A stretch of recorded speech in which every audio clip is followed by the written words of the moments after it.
kulanti haboon daawadayaal halkan waxaad ku soo dhawaataan wararkii ugu dambeeyay ee Soomaalida ka qodobada aad ku daawan doontaan waxa kamid ah taliyaha ciidanka xoogga dalka oo gaaray Buula Burde iyo ujeedada socdaalkiisa oo faahfaahin laga bixiyay madaxweyne Farmaajo muxuu ku safeeyay guusha Abiy Ahmed uu ka gaaray doorashada dalka Itoobiya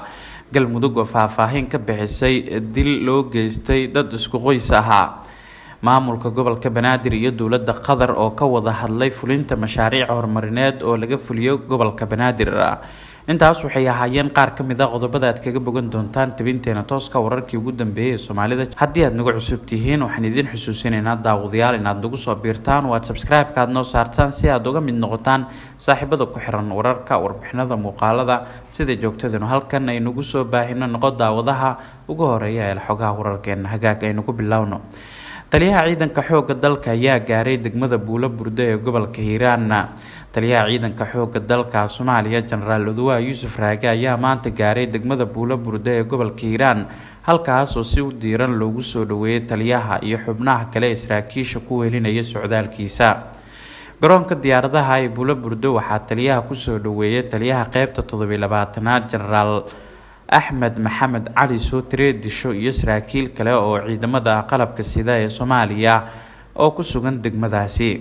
ujeedada socdaalka taliyaha ciidanka xoogga dalka ee gobolka Hiiraan waxaa lagu sheegay in ay tahay ka qaybgalka munaasabada daafurka taliska qaybta 27aad oo laga dhigay degmada Buula Burde ee gobolka Hiiraan General Oduwa Yusuf Raage ayaa waxaa sidoo kale la filayaa in uu kulamo kala duwan la qaato saraakiisha qaybta 27aad iyo madaxweyne ku-xigeenka Hirshabelle oo ku sugan degmada Buula Burde isagoona kala hadli doona dardargelinta howlgallada ka dhanka ururka Al-Shabaab oo mararka qaarkood weerar ka geysta meelo kamid ah gobolka Hiiraan shalay degmada Buula Burde waxaa gaaray wafdi uu hogaaminayo madaxweyne ku-xigeenka Hirshabelle Yusuf Ahmed Hagar Dabageed iyadoo halkaasi ay ka wadaan mas'uuliyiinta kala duwan ee Hirshabelle ku sugan kulamo kala duwan oo ay la qaadanayaan maamulka degmada iyo odayaasha dhaqanka mas'uuliyiintan waxaa si wadajir ah u kulmiyay munaasabada lagu daafuri doono xirada qaybta 27aad ee ciidamada xoogga dalka Soomaaliya oo si isxilqaan ah ay ku dhiseen dadka ku dhaqan degmada Buula Burde oo kaashanaya maamulka degmadooda madaxweyne Farmaajo muxuu ku micneeyay guusha Abiy Ahmed uu ka gaaray doorashada dalka Itoobiya madaxweynaha Soomaaliya mudane Maxamed Cabdilaahi Maxamed Farmaajo ayaa maanta war ka soo saaray natiijada doorashada Itoobiya taasi oo uu ku guuleystay ra'iisul wasaaraha dalkaasi Dr. Abiy Ahmed Cali xisbiga uu hogaamiyo ra'iisul wasaare Abiy Ahmed ee la yiraahdo BB ayaa ku guuleystay kuraasta ugu badan ee doorashooyinka baarlamaanka Itoobiya waxaana sidaas ku dhawaaqay guddiga doorashada Farmaajo ayaa ugu horeen guushaasi ugu hambaliyay Dr. Abiy Ahmed sidoo kale waxa uu ku micneeyay natiijada doorashada Itoobiya mid uu Abiy Ahmed mudaxileed kale oo awood badan kaga helay shacabka dalka Itoobiya waxa uu sheegay in Soomaaliya ay sii wadi doonto la shaqeynta xukuumadda Dr. Abiy Ahmed si loo xoojiyo xiriirka laba geesoodka ah ee labada dawladood iyo shacabka labada dal waxaan si diiran ugu hambaliyeenayaa ra'iisul wasaare Abiy Ahmed Soomaaliya waxay sii wadi doontaa la shaqeynta dawladdiisa xukuumadda Abiy Ahmed si loo sii xoojiyo xiriirkeena laba geesoodka ah si ay uga faa'iideystaan labadeena shacab iyo gobolka oo dhan ayuu yiri madaxweyne Maxamed Cabdilaahi Farmaajo qoraal uu soo dhigay bartiisa Twitter waxa uu raaciyay waxaan ku rajeynayaa guul weyn mudane ra'iisul wasaare Abiy Ahmed ayuu yiri Farmaajo oo qoraalkan kooban ku baahiyay bartiisa Twitter-ka guushan la shaaciyay ee doorashada Itoobiya ayaa ka dhigan in Abiy Ahmed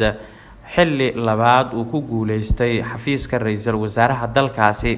xisbiga Abiy Ahmed ayaa ku guuleystay tirada ay adag tahay in la rumaysto oo ah 410 kamid ah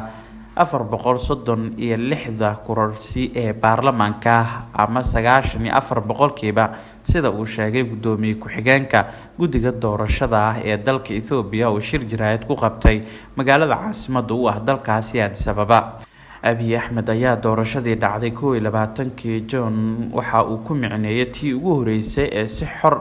ah oo dhexdhexaad ah uga dhacda dalka kadib markii tobaneeyo sano oo nidaamka dadka la caburinayay. Si kastaba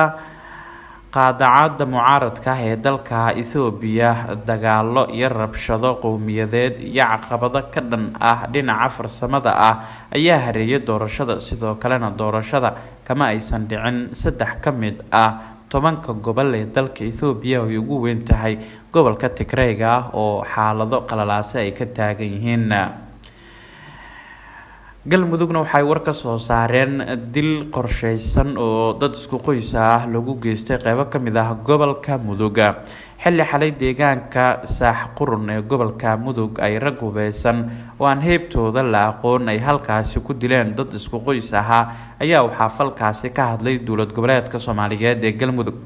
wasiirka wasaaradda warfaafinta maamulka Galmudug Axmed Shiraf Lagle ayaa sheegay in qoyskan oo ahaa xoolo dhaqato lagu soo weeraray gurigooda isla markaana halkaasi lagu dilay aabe iyo 2 caruur ah oo uu dhalay, iyadoo dhaawac halis ahna ay u geysteen hooyada dhashay caruurtaas oo u dhaxaysay saygeeda oo la dilay. sidoo kale waxa uu sheegay in falkaasi ay la xiriirinayaan aanooyin qabiil oo ka jirta